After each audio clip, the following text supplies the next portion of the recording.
Today we're going to talk about how much it costs to keep a bearded dragon, from buying all of the equipment to the cost of maintenance. What we're going to do is split this between bronze, silver and gold, with quality and cost rising with tiers to the gold tier of equipment. But first, you're going to need an enclosure, which is a minimum of 4x2x2. You can get a good quality 4x2x2 for as little as $330, like this one from Custom Reptile Habitats. What I like about this particular tank is that you can't put your electronics in the wrong place, so for beginners that makes it so much simpler. Or in the gold tier, you can go for one with a screen top all the way across the top. Now that's $470, which is much more customizable for people that want more lighting to get closer to replicating the sun, which that added ventilation helps maintain better temperatures. Speaking of lighting, next we need the electronics that are going to keep our bearded dragons alive. Heat bulbs and UVB are essential and non-negotiable. Without them, your bearded dragon is going to get sick and eventually die. You can get something like the Arcadia 12% T5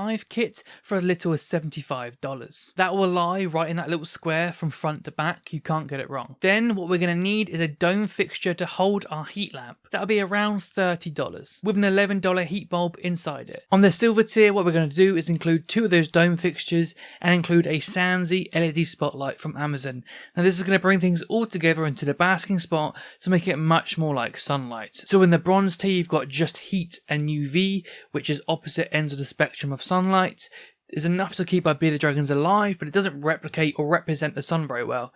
Getting up into the silver tier, we're starting to do that. On the gold tier, what we'll do is include a LED bar, such as the Jungle Dawn, which will sit around sort of $70. Now, substrates for our bearded dragons can be made much cheaper by using non-reptile branded substrates, things like organic topsoils or play sands from non-reptile specific stores. But let's say on average, you're going to spend around $30 on substrate. Now, we've got our equipment to give off the UV and to give off that heat, but we need equipment to actually measure the output of what we're putting in. You're going to need a temperature gun and an actual thermometer. A temperature gun on average might be $25, whilst a thermometer might be $30. You want a sand scoop to scoop up that poop, and that'll be around $10. And then you're going to want disinfectant like F10 to clean things. That's going to be around $10. Note that this does not include decorations, because people's preferences are going to come to play in how they decorate their tank.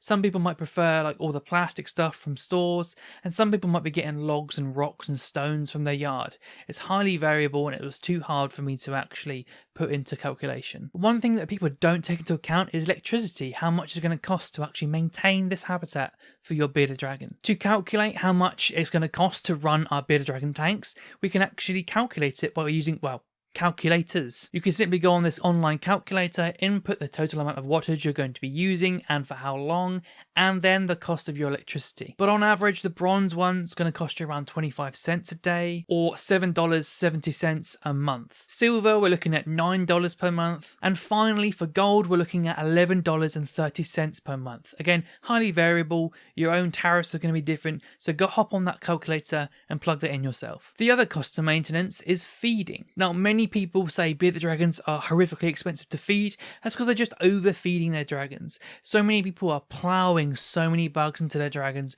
making them grow fast and get fat. Adult bearded dragons should only need to eat 5 large crickets on average, 2 days a week. The other 3 days can be veg days, and you want 2 days in the week where your bearded dragon doesn't eat at all. Of course, you want to feed them other things other than just crickets, and you want to balance that diet and make it as varied as possible. I'm just showing you how cheap it actually is when you're not overfeeding them. When you feed the bearded dragon the veg, and it only needs to be a small bowl around the same size as their head, so that's not going to be too expensive to feed them that. You might be actually using some of the food that you're going to eat anyway and give some of that to your dragon. You can also go outside and pick weeds and get that for free, so you can drag that cost down as well. Next, you're going to need supplements for the bugs. You want to give them calcium every single time you feed them the bugs, and then once every 2 weeks you want to give them a multivitamin. Now, let's say you spend around $10 in total for both the calcium and the multivitamin. You're not even going to get through it fully before you've even reached the expiration date, which is probably around 6 months. So let's say $10, you have to buy it twice in a year, $20. The other thing is you need to replace your UVB tube because UVB runs out over time. The way that it works is it burns mercury, and over time that mercury diminishes, so it looks like it's still on because it's just light, but it's actually not producing any UVB. which is what is the thing that keeps your bearded dragon alive. So every year you need to buy a brand new bulb. If you're going with the Arcadia recommendation, like I've said, then replacing that tube, you can get that from PetSmart for like $30. So a crude estimation of how much it's going to cost to maintain a bearded dragon for a year is around sort of $142. So realistically, you're looking at spending a minimum of $690 for the initial outlay of the equipment and for the maintenance of the first year. After that year, obviously everything gets a lot cheaper. This doesn't include the cost of buying the dragon, or veterinary bills, or heat bulbs blowing and you having to replace them. There's little scrappy costs here and there that will come up that I haven't factored into this list for you, but that should give you a good idea. And if you want to learn more on how to look after bearded dragons, watch this video right here.